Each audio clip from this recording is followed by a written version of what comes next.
म्हणून आता दर 35 वर्षाला काळ बदलत असतो. आता पोरीच्या बापायचा काळ आलाय. अशा मुकाट्या बसायल्यात पोरायच्या माही बघा ना ह्या बाब्याकडं. कोण भूत बघत नाही तू ह्या बाब्याकडं आता. तो बाब्या फिरतो इकडं तिकडं मोबाईल घेऊन बैलगाडीवर गेला. आमच्या बाजूला ट्युशन आहे, एक पोरग मोबाईल खेळू लागलं आणि आमची बैलगाडी आली. शेतकरी असल्यामुळे लागत ती पुढे बैलगाडी. इतक्या जोरात गेलं बैलगाडीची कुणीच घासली ती मांडीला. हो मी म्हणलं उभं राह ना. नाही राहिलं. तसाच हात दाबला आणि दवाखान्यात गेलो 2-4 टाके. नंतर गुरुजीला म्हणलं त्याच्या बापाला फोन लावला आमच्याच बैलगाडीने. ते म्हणलं जाऊ देवा महाराज पोट्ट नालायकाचे मोबाईलने येडच झाले. कसं लग्न होईन या सुंबळ्याचं. याला दिवसा बैलगाडीचा आग दिसन.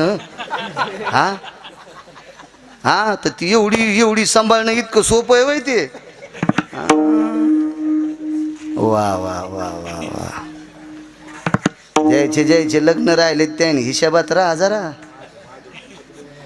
ए माधव दुकान चली जायले नो कीर्तन ऐक जाऊ. नाहीतर लय आगावपणा केला ना तर गुरुवारी रामदेव बाबाच्या आश्रमात पेस्ट ऐकायला. आमचे महाराज लय मोठे व्यापारी आहेत, जागतिक लेवलचे व्यापारी आहेत. हो संन्याशाने एवढा व्यापार टाकला तुम्ही बी टाकी जा ना. पडा बायका देतील लोक. पोरीच्या बापाच पाय धरले म्हणले ध्यान पोरग त्याला का माहिती देऊ म्हणून तुला देत नाही म्हणले. आता भगवान म्हणले आता आपलं काम पड्यावर जरा वाकावंच लागत असते.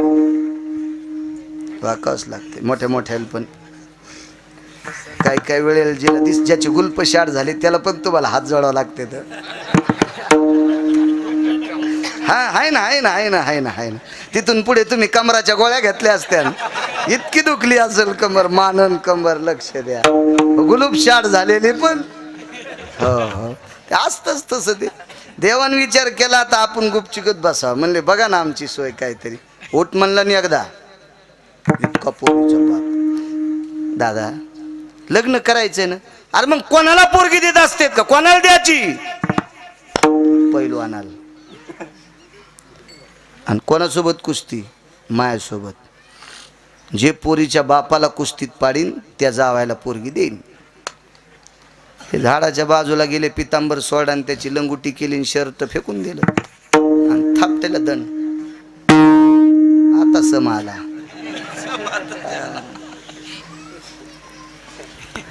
आता देव काय महाराज भैयासाहेब असा चिमुकला देव. काय सौंदर्य काय रूप असल. पाहिली या वेध लावी. सासूबाईनं देवाकडे बघितल्याबरोबरच नाही बाई इतकं कवळं बाई. आमच्या मालकानं असं धरलं तर कडाकडाच मोडन. आणि यानं कशाला नादी लागा बाई. दंड तर थापटिली पण मांडी थापटिली. म्हणजे देवानं बरं मी नाही मग या आधीच मोडीन कशाला थापटू. हो ना कीर्तन करता आले तेच बरं आपलं. कशाला फुकट कळण शेंडी वळवळ. मांडीत थापटिली तर त्या गुंफेचे दगडो खाली पडले.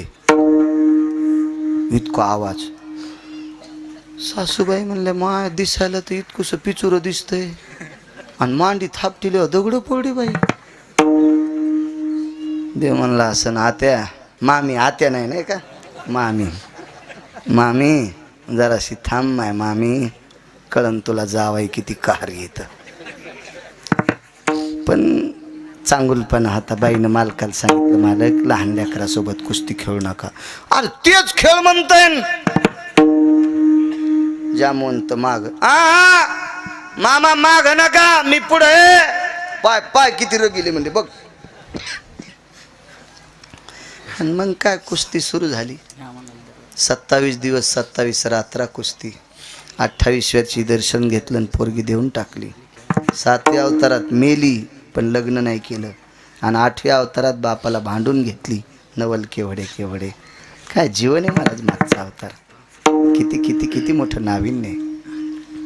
किती अवस्था मोठी. 7व्या अवतारातल्या नवलाच्या गोष्टी महाराज जशाला तशी गोपाळ खाली ब्रह्मदेव वरीच बसलं टिमक्या वाजीत. 27 गोपाळ वरी 268 वासरं वरी. गोपाळ वासरं खालीच होते हे वरीच बसलं घेऊन. वत्स हे चोरोनिया सत्य लोकांची. गोपाळ गाई वत्स दोन्ही ठाई रक्षिली सुखाचा प्रेम सिंधू अनाथा अशी माऊली जय देवा कृष्णनाथा राई रुक्मिणी कांता आरती ओवाळीते तुम्हा लक्ष्मी कांता. प्रत्येक नवलाच्या गोष्टी आहेत महाराज, नवलाच्या गोष्टी. 8व्या अवतारात खूपशी कामं करावीशी वाटली पण करता येत नव्हती 7व्या अवतारात, आणि 8व्या अवतारात जी अशक्य सुद्धा शक्य करून दाखिली हे नवलाची कामं केली. विठोबार खुमाई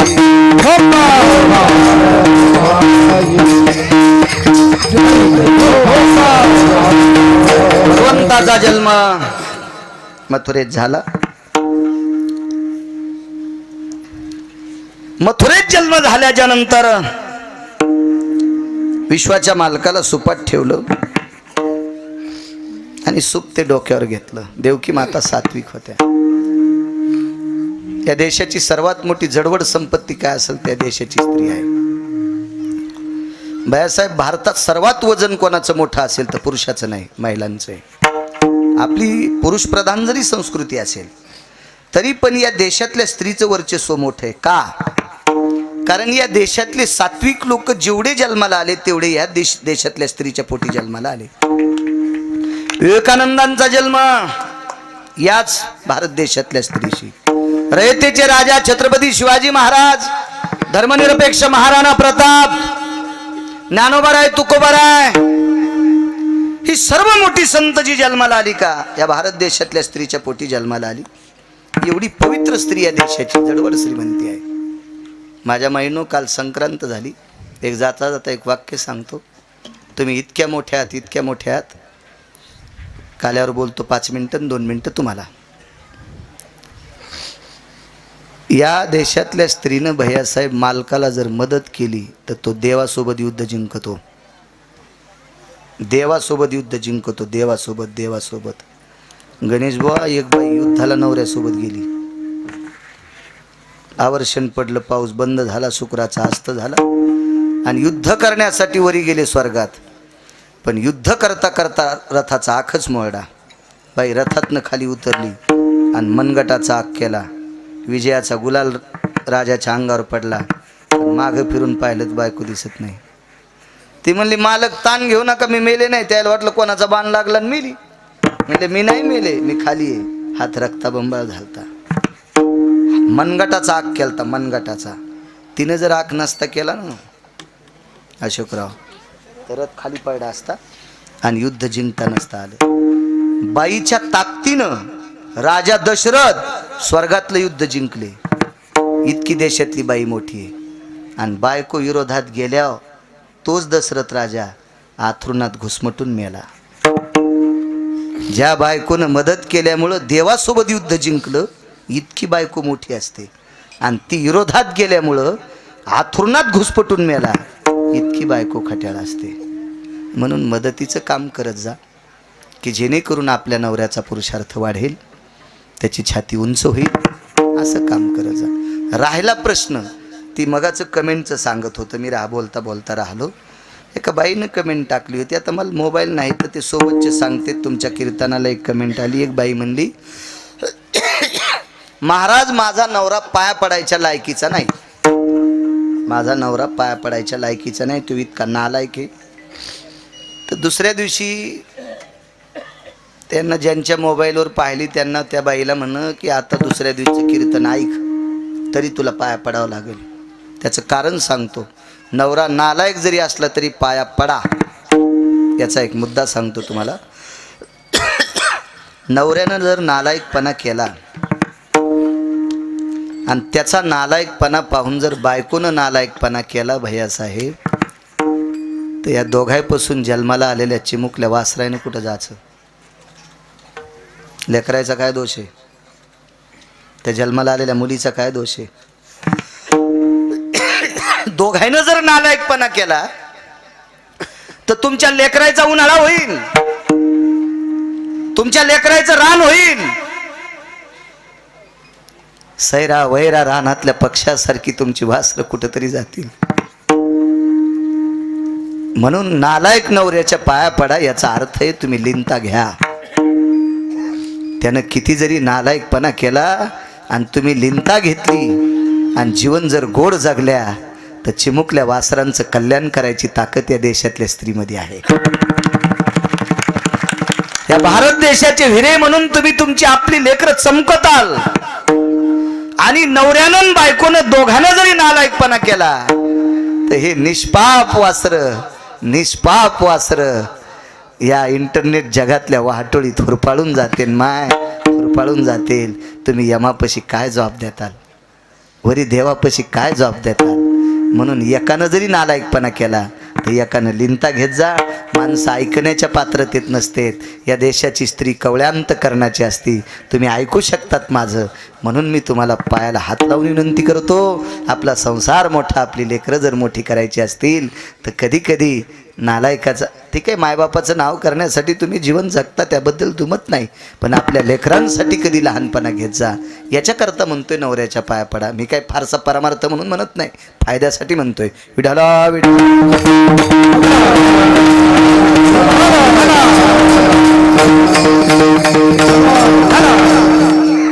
मथुरेत जन्म झाला.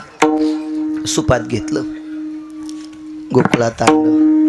नंदाच्या घराला मजनी गोकुळाला मायेचा जन्म झालाय, मला ठेवा, घेऊन या तिला. आणि मग उचलीला कमळापती, पायीची बंधने गळती, हातापायातल्या बेड्या पळाल्या. मंद पाऊस पडत होता. शेषानं सावली धरली, यमुनावर तुडुंब भरली. पुढं चढला आकाश चाट, त्याशी लावीला अंगुष्ट दुभंगली. यमुना माई एक दररोजा उघडा होता. 9 लाख गायी होत्या नंदराजाकडे, 9 लाख गायी. शेती परवडत नाही असं कोणी म्हणत असेल तर त्याच्या गोळ्या संपल्यात असं समजायचं. त्याच्या गोळ्या संपल्यात असं म्हणायचं. ठीक आहे, कमी अधिक भावाला आपल्याला भाव भेटत नसेल याबद्दल मी सुद्धा रुष्ट आहे, मी सुद्धा नाराज आहे. पण आपण जगायचं कशावर? आपण जगायचं कशावर? प्रत्येक जण म्हणत असेल मला नोकरीच पाहिजे असेल तर एका जिल्ह्याला कलेक्टर किती असतात? ॲडिशनल आमके तमके मिळून, ठीक आहे. प्रत्येकाला जर नोकरी व्हायची असेल तर सरकारमध्ये ताकद असते का? ती सरकार म्हणजे काय ब्रह्मदेव आहे का पांडुरंग आहे? सरकार म्हणजे का काशीतला मालक आहे का? त्याला तयार करता येतं का ऑफिस? नाही नाही नाही नाही. शेती जर परवडत नसेल तर इकणारा दाखवा ना. आहे का इकणारा? आहे का येड्या बाळूचं? ज्याच्या नावानं 7-12 असेल तो महाराष्ट्रातला राजा असेल. ज्याच्या नावानं 7-12 असेल तो महाराष्ट्रातला राजा असेल. राजा, तुम्हाला लागेल तितक्या जमिनीत गहू ज्वारी पेरा आणि परवडत नसेल तर पडीत ठेवा. आज 10 वर्षाला 1 कोटी रुपये एकर नाही इकल तुमच्या खेड्यातली. तरी मी कमी सांगितली. खोटं आहे का अशोकराव? मी ज्या प्रांतात जातो त्या प्रांतातले श्रीमंत लोक म्हणतात मराठवाड्यात जमीन भरपूर आहे, आम्हाला 10 एकर देता का? अरे जगू दिनं म्हणलं सुंबळे, आम्हाला खाऊ दिना आम्हाला. असं त्याला कशाला म्हणू? मनातली मनात म्हणतो खाऊ दिना. आम्ही काळ्या मातीतली माणसं आहेत, आम्हाला दुसरं काय? आपल्याला इथून पुढं कोण तारील तर फक्त शेती तारील. म्हणून तरुणांना विनंती करतो, तुम्ही शाळेत असाल तरी रविवारी शेतात जात जा. रविवारी शेतात गेल्यावर काय बघायचं माहिती आहे का? बाप आणि माय अशा उन्हात काम करीत असताना माईच्या कपाळाचा घाम पाय आणि बापाच्या कपाळाचा घाम पाय. ज्यानं बापाच्या आणि माईच्या कपाळाचा घाम पाहिला तो जीवनभर जीवन चांगलं जगत असतोय. ज्यानं बापाचा आणि माईचा घाम पाहिला नाही का त्याला कसं जगावं हे कळत नसतंय. शेती देव आहे, शेती देव आहे, शेती देव आहे. फार मोठी ताकद आहे शेती. चला, 9 लाख गायी होत्या. शेती किती असेल? ज्याच्याकडे 9 लाख गायी आहेत तो रात्री 1 वाजता उठून गायीला वैरण टाकत होता. म्हणून लक्ष्मीचा पती घरी आलाय. उद्योगम वर्धन्ते लक्ष्मी. या जगातला सर्वात मोठा व्यसनीपेक्षा आळशी माणूस देशाला घातक आहे. व्यसन कोण करीन? ज्यानं 500 रुपये कमिले ते 100 रुपयाची पेईन. ज्यानं 500 रुपये कमिले तो 100 रुपयाची पेईन. ते व्यसन करीन. जो काहीच काम करीत नाही का त्याचं खसखशीचं पोत आहे. शिद्र पडणं कसखस हारपणं संगत जाते. आळशी माणसं व्यसनी माणसापेक्षा घातक असतात. कसकशीचं 30 किलोचं पोतं बैलगाडीत टाकलं परतूर मधून, ए सावळ्या बस हाय नाही तर महाराज. 30 किलोचं खसखशीचं पोतं बैलगाडीत परतूरून टाकलं, पैशावाला ए राम्या टाक पोत. रगील होतं जरस, लय लोकांची रगील की बोलण्यानंच मातीत गेली. काही माणसं वागायला चांगले पण बोलणं रगीलकीच. आमची इथे एक म्हातारी पित्राला जेवायला बोलवायची. आम्ही जेवायला गेलो गावरान तूप वाढा, आम्ही तूप खाल्लं निघताना म्हणले असं तुमच्या बाप जन्मी भेटलो होतं का. मला दरुजातच उलटी आली मला तर,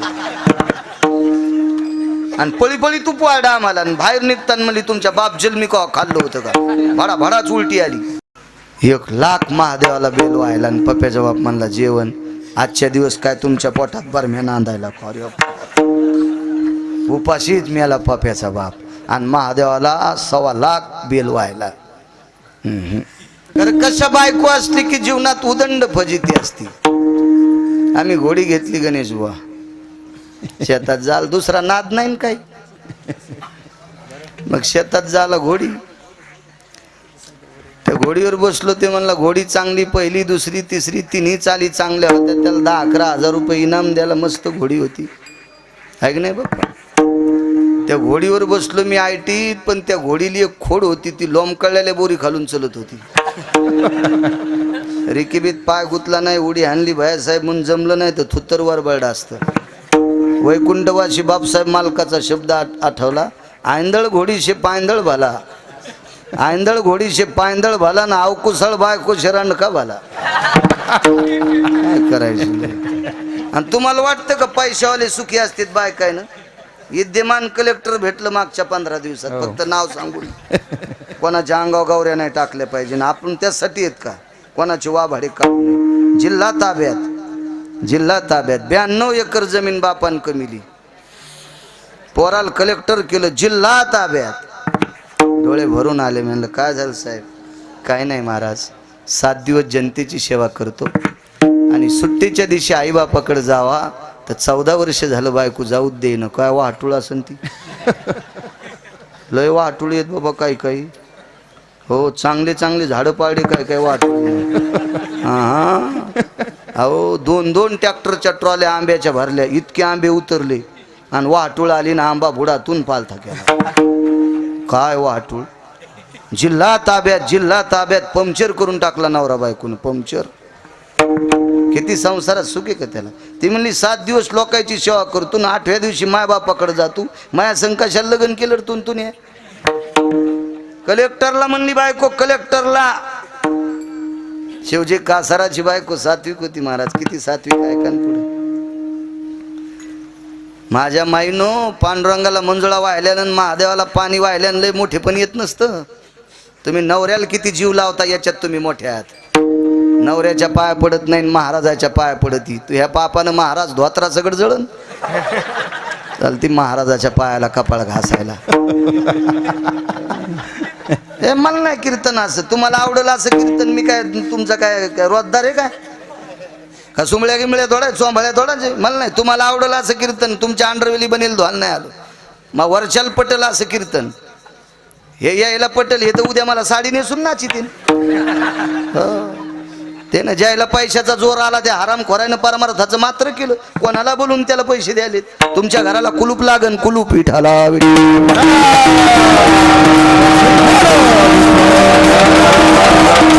उधळीनात का तुम्ही बाजारात पैसे. पण वारकरी संप्रदायात बट्ट्याबोल करू नका. हा संप्रदाय कष्टानं लोकांनी सांभाळलाय. मागच्या महाराज शिळे मधुकरीचे तुकडे 3-3 दिवसाला पाण्यात भिजून खाल्लेत जुन्या लोकांनी, आणि संप्रदाय इथपर्यंत आणलाय. आणि कालपारच्या पैशावाल्याने म्हशीच्या गळ्यातला ढोण्या करून टाकलाय. कुलप लागते घराला कुलप. विठाला विठाला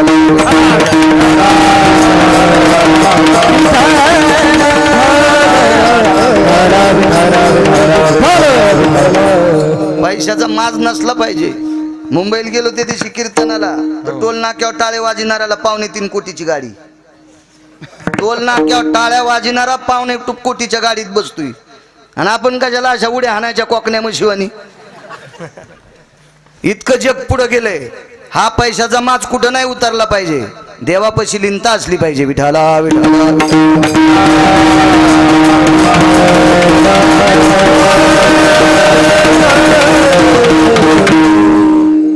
काय सांगू लागलो. शिवजी कासार. हा ऐका ऐका, आईनं मालकाचं दर्शन घ्यायचं. तिला भारतातल्या कोण्यात महाराजाच्या पाया पडायची गरज नाही. आणि जी नवऱ्याच्या पडत नसेल ना, तर तिनं कोण्यात देवाकडे गेली तरी देव तिच्याकडे पाहणार नाही. त्याच्या गोळ्या नाही संपल्या. आणि नवऱ्याच्या पाया पडत असेल तर तिची देवावरी सत्ता. नैवम गिरगावकर लिखितम किंवा नैवम गांजा कसम लिखितम. मालकाचं वाक्य इतक्या मोठ्या आहेत, तुम्ही इतक्या मोठ्या सोंग करी जाऊ नका.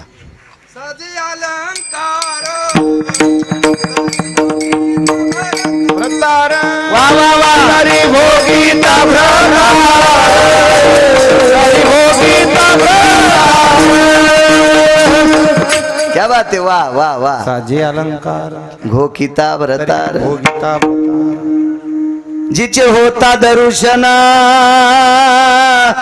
मिळे पोटभरी अन्न.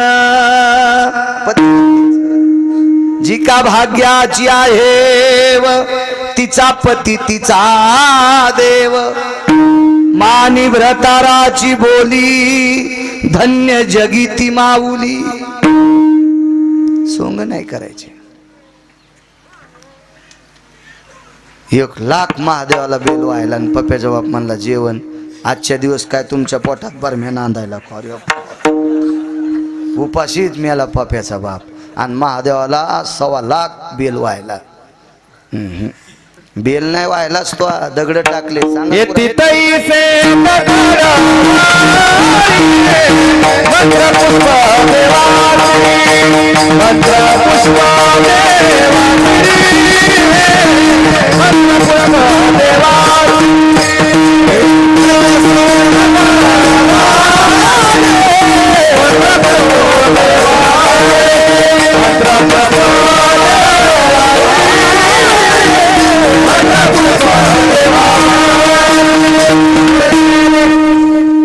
माझं वाक्य काय, आपण जर नीट वागत नसेल तर आपल्या परमार्थाला काय किंमत नाही.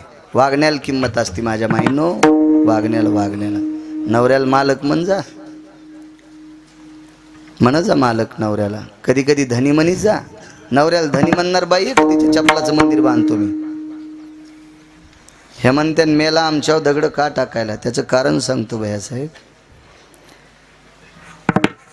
एक बाईनं कमेंट टाकली होती म्हणे कीर्तनात, मला मोबाईल तर भारीचा नसतो, पैसे आहेत माझ्याकडं, पैशाला काय कमी नाही, मी कुतणारा माणूस नाही, मग हाऊत भरलाय आणि रिकामा बी होत नाही, पाईप बी तुमच्या इतके नाही तर नाही. कारण तुम्ही जनतेचे असताल, मी विटेवरच्या मालकाचा सेवक आहे. मी तुम्हाला चांगलं चला पैसे झाकायचं तुमच्याकडूनच शिकलं पाहिजे. हे आमची इडी बोंबलं तित कीर्तनात.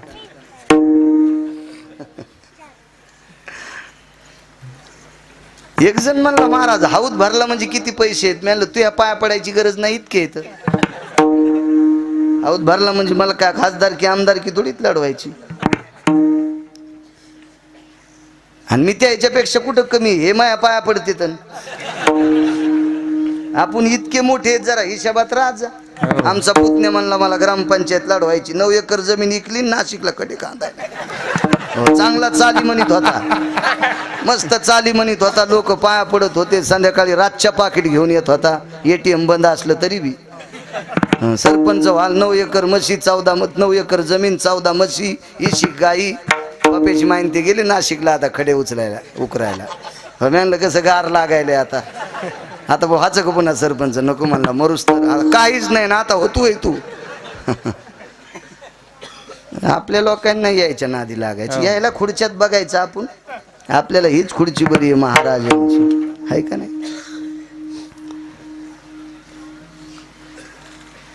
मालकाच्या दर्शनात सर्व पुण्य. चला,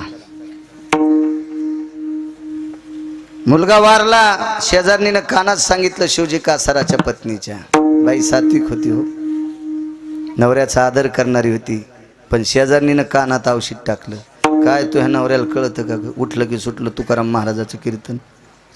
पोरगं मरायले घरी, ताप आली, त्याला काही कळलं नाही. त्याच्याकडे खांद्यावर पोरगं घेतलं. तुकोबरायच्या कीर्तनात बाई आली. नवल सांगतो, इंद्रजीत उठीला नाही. इंद्रजीत जावाई होता भैयासाहेब पंढरपुरातल्या मालकाचा, मेल्यावर उठीला नाही. पुढचं नवल पहा. आणि मग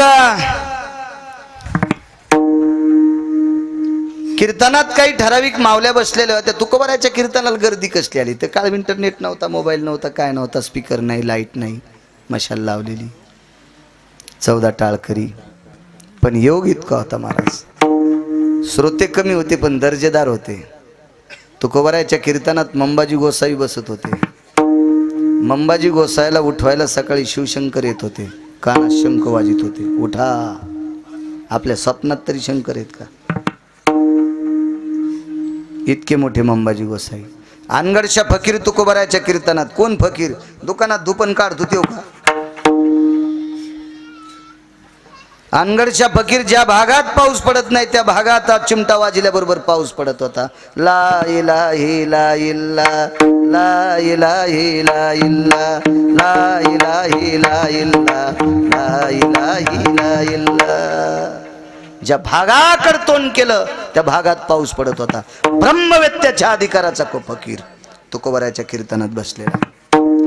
त्याच्या डाव्या मांडीला मांडी देऊन 5व्या क्रमांकाचा राजा. 5च राजे झाले भारतात, फक्त 5. आणि एक राजा क्रतायुगात झाला, त्याचं नाव आहे चक्रवेन. त्याच्यानंतर 5 राजाच्या नंतर राजा झालाच नाही भारत देशाला. एक राजा कृष्ण, दुसरे विदुर, तिसरे कनक आणि 5वा रयतेचा राजा छत्रपती शिवाजी महाराज. 5 राजे, 5. छत्रपती शिवाजी महाराजांनाच राजे का म्हणता आलं?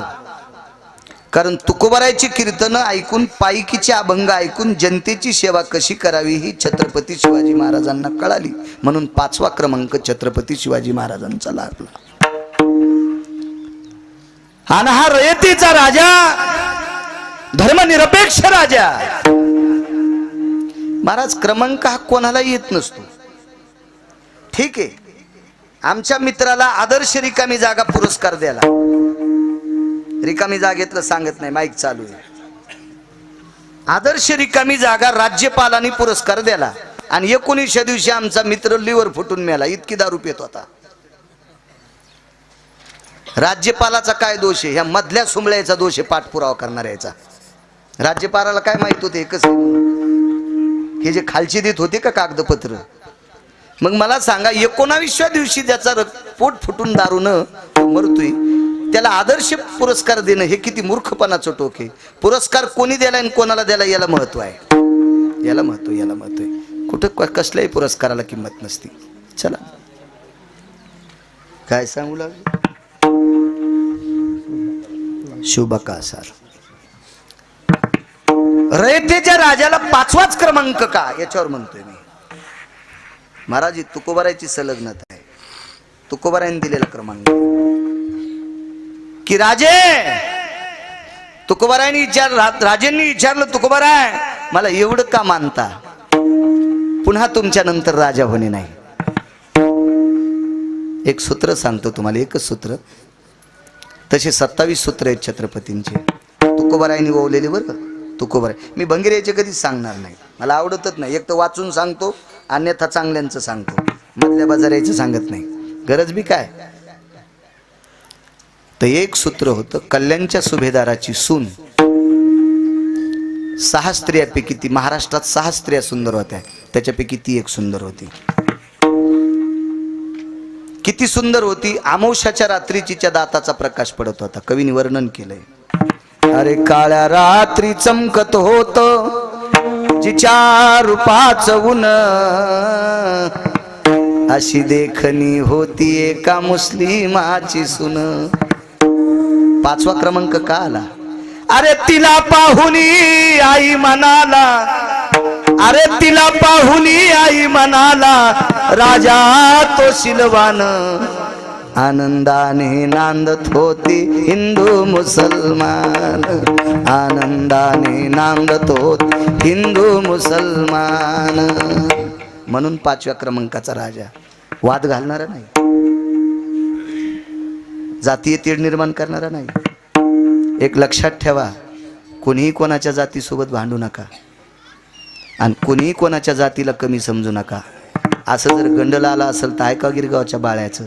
भारतात एक बी जात नाही की त्या जातीत हरामखोर लोक नाहीत. भारतात एक बी जात नाही की त्या जातीत भडवे लोक नाहीत. सतुपाटील, भारतात एक बी जात नाही की त्या जातीत भडवे लोक नाहीत. भारतात एक बी जात नाही की त्या जातीत चांगली माणसं नाहीत का? 557 किलोमीटर जामदे नावाचं गाव येते. पंढरपूर ते जामदे गाव 557 किलोमीटर अंतर कापून 12 दिवसात दर महिन्याच्या शुद्धवारीला पारधी समाजाचा माणूस माझ्यापेक्षा मोठ्याल्या माळी घालून येतोय. दर महिन्याला लाहोर चित्र सशे धरणाऱ्याच्या कुळातला माणूस, एक नाही 50-60 लोक दर महिन्याला. पाहतो का नाही बाप्पा आपण? पारधी समाजाची माणसं, पारधी समाजाची. लोकांना वाईट म्हणायची काय ताकद आहे? कशामुळे वाईट म्हणतात? आणि तुम्ही काय प्रयत्न केल्याच्या नंतर या देशातली एखादी जात निघून जाईल? होऊ शकतं का बाया साहेब? होतंय का तुमच्या राजकीय सत्तेत? नाही होऊ शकत, नाही होऊ शकत, नाही होऊ शकत. टोल नाक्यावर टाळ्या वाजविणारा माणूस संत परंपरेतल्या गाथ्यात आला, त्यानं टाळ्या वाजायचं बंद केलं आणि टाळी वाजवायला सुरू केली. कीर्तनात काय असती? टाळी वाजवावी, गुढी उभारावी, वाट ती चालावी पंढरीची. टाळी आहे पंढरपुरात, मरेपर्यंत टाळी वाजिली. आज त्याचं सकाळच्या काकड्यात नावे, कानोपात्रा खोदू पिंजारी तू दादू, भजनिया भेदू हरीचे पायी. अशोकराव चांगला वागणारा कोणाही जातीत असो. सज्जन नावाचा खाटीक काय खवा इकित होता का? कशाला पिढी इकीन बाया साहेब? तो मांस इकित होता, पण सकाळच्या काकड्यात त्याचं नाव आहे. का? तो इमानदारीने वागत होता. बुट शिवणारे रविदास महाराज, या ईदभर पोटाची खळगी भरणारे संत रविदास महाराज बुट चपला शिवायचे. आज किती लोक त्या आता चालू आहे ना सध्या कुंभ प्रयागराजला किती लोक गेलेत? हो, इशीच तोटे खिशात घालूनच गेले. हो, आणि तोटा खाऊन प्रयाग मध्ये थुक तू. ह्यो प्रयाग मध्ये खडा खांदून जरी पुरला त्याला मोक्ष आहे का? काही निमित्त आहे का नाही त्या प्रयाग? अहो, कुंभ तिथं भरत असतोय, तिथे राजा बळीने हरण केलेला अमृताचा कलश ज्या ज्या ठिकाणी टेकला तिथं कुंभ भरत असतो. संपवायचं का? येरी टेकायलेत का? संपवायचं? मला सांगा कसं.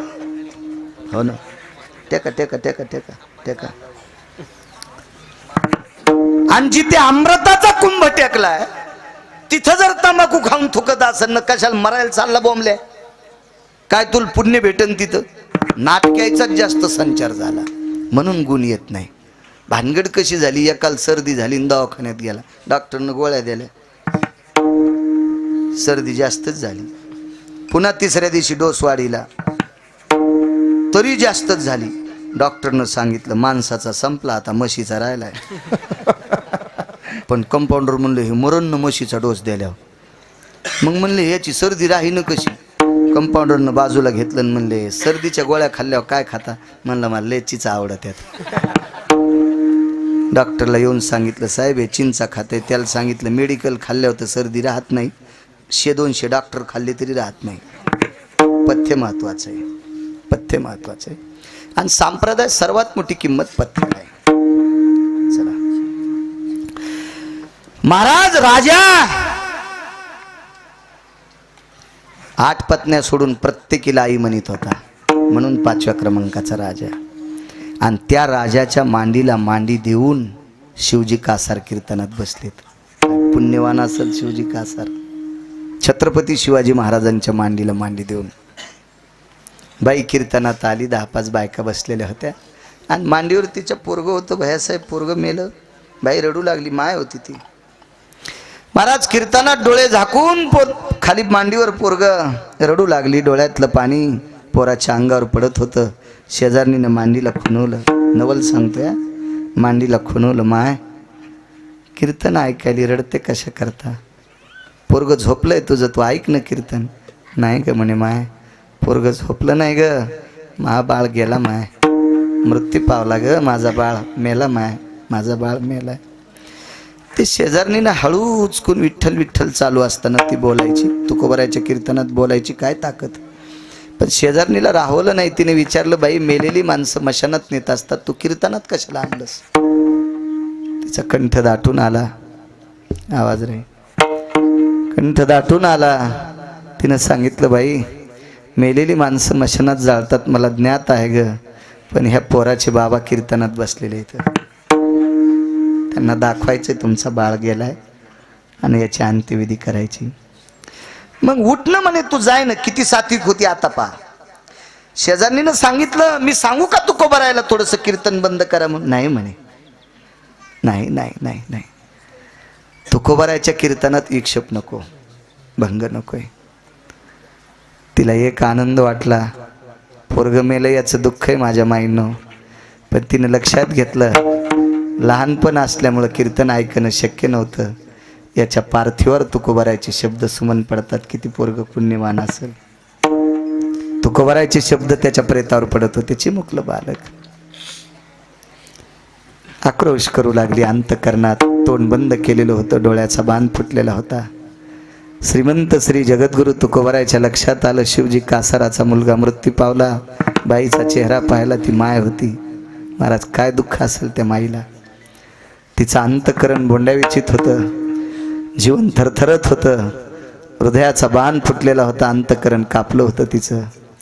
तुकोबारायाने विठ्ठल विठ्ठल भजन करत असताना थोडी क्षणभर डोळे झाकले आणि विटेवरच्या मालकाला प्रार्थना केली, देवा जीवनभर तुझ्या नामाचं भजन केलं रे, मला भजनाकरताच मी आलो, याबद्दल दुमत नाही. पण माझ्यासारख्या रात्रंदिवस तुझं चिंतन करणाऱ्या वारकऱ्याच्या कीर्तनात जर एखादं बाळ मृत्यूचं प्रेत येत असेल तर आमच्या कीर्तनाला किंमत काय? जाऊ दे देवा माझं, जाऊ दे माझं. अरे त्या शिवजी कासाराची तुला काही कदर आहे का रे देवा? किती पुण्यवान कासार होता तो. महाराज या महाराष्ट्राच्या मातीतील सौभाग्यवती स्त्रीला वैभवाचा चुडा भरत असताना शिवजी कासाराने एखाद्या मुलीच्या हात जर हातात धरायचा प्रश्न केला बांगड्या भरताना, तर हाताला हात लावायचा, आधी डोळे झाकून तिला लेक म्हणायचा. थोडी वयानं ज्येष्ठ असेल तर तिला बहीण म्हणून तिला बांगड्या भरायचा, आणि मोठी असेल तर माय म्हणून बांगड्या भरायचा. इतकं तत्व ज्यानं सांभाळलंय त्याचा मुलगा कीर्तनात प्रेत. देवा काही आहे का? देवा एवढं दुःख असताना ज्याची पत्नी कीर्तनाचा भंग करत नाही, इतकी धैर्याची सागर ज्याची पत्नी असताना यांच्यावर हा दुःखाचा डोंगर का? जाऊ दे देवा, ही तुझी लीला आहे, ही तुझी लीला आहे, तुझी लीला आहे. काय नवल सांगू तुम्हाला, किती नवल. कीर्तन चालूच होतं, बाई रडत होती, डोळे झाकून रडत होती. तिच्या डोळ्यातलं पाणी पोराच्या अंगावर पडत होतं. काही क्षणात पोरग उठलं आणि आईचे डोळे पुसत होतं. माय तू का रडायली ग, माय तू का रडायली ग? दृष्टांत संपला.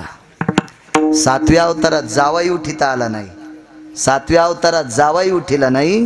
महाराज तुकोबारायच्या कीर्तनात पंढरपुरातल्या मालकाने मुलगा उठिला, यम ठण ठण बोंबलत होता. आमच्या पदाला किंमत काय, आमच्या पदाला किंमत काय?